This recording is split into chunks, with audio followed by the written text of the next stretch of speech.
मसीह में प्रिय मित्रों, नीतिवचन 22 वचन 11 के अनुसार प्रभु आपको आशीर्वाद दे जो कहता है, जो शुद्ध हृदय से प्रेम करता है और जो अनुग्रह से बोलता है, उसका मित्र राजा होगा। हाँ, न केवल इस संसार का राजा आपका मित्र होगा बल्कि स्वर्ग का राजा भी आपका मित्र होगा। कितना आनंद आ रहा है। इस मित्रता को प्राप्त करने के लिए आपके पास शुद्ध हृदय और दयालु होने चाहिए, लेकिन मानवीय तौर पर यह असंभव है। नीतिवचन 18 वचन 7 कहता है, मूर्ख के वचन उसके प्राण का जाल होते हैं। इसलिए हमारे मानवीय होठों से यह असंभव है, क्योंकि कई बार हम बिना सोचे समझे, शुद्ध विचार किए बिना ऐसी बातें बोल देते हैं जिससे लोगों को ठेस पहुंचती है।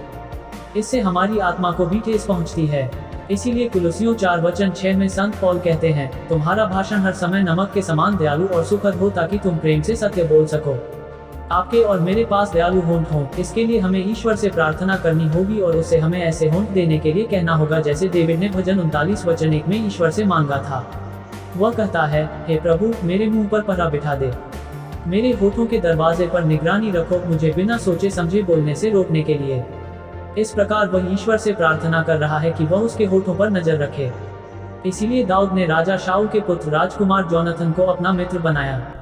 बाइबल कहती है, जोनाथन ने दाऊद से अपनी आत्मा के समान प्रेम किया। दाऊद ने न केवल जोनाथन को अपना मित्र बनाया बल्कि परमेश्वर को भी अपना मित्र बनाया, जैसा कि हम प्रेरितों के काम 13 वचन 22 में पढ़ते हैं। प्रभु आपका भी मित्र हो। जब यीशु इस संसार में थे तो उन्होंने दयालु वचन बोले। बाइबल लूका 2 वचन 52 में कहती है, बड़े होने पर यीशु बुद्धि, डील डौल और परमेश्वर तथा मनुष्य के अनुग्रह में बढ़ता गया। हे मेरे मित्र, तुम पर भी मनुष्य और परमेश्वर का अनुग्रह होगा। लगातार ईश्वर के संपर्क में रहें और उनकी पवित्र आत्मा से भरे रहें। प्रभु की आज्ञाओं का पालन करने के लिए स्वयं को प्रतिबद्ध करें, फिर वह आपका मित्र बन जाएगा। यूहन्ना 15 वचन 14 में प्रभु यीशु कहते हैं, यदि तुम मेरी आज्ञा का पालन करो तो तुम मेरे मित्र हो।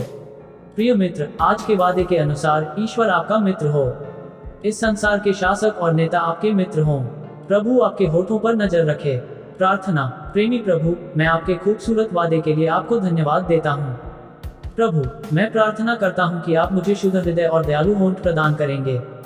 अब भी मेरे होठों को साफ करो और दिन के किसी भी समय बिना सोचे समझे न बोलने में मेरी मदद करो। आपका अभिषेक मुझ में प्रवाहित हो और मेरे मुंह से दयालु शब्द निकलें। हे प्रभु, मेरा मुंह भलाई से भर दे। भले ही मेरे शब्द प्यार और सच्चाई से निकले हों, मेरे जीवन में सम्मान और एहसान आए। आपकी दृष्टि में और इस संसार के शासकों और नेताओं की दृष्टि में अनुग्रह पाने में मेरी सहायता करें। प्रभु, मेरे मुंह और मेरे हृदय को आशीर्वाद दो और मुझे और अधिक पवित्र बनाओ। यीशु के नाम पर मैं प्रार्थना करता हूँ। आमीन।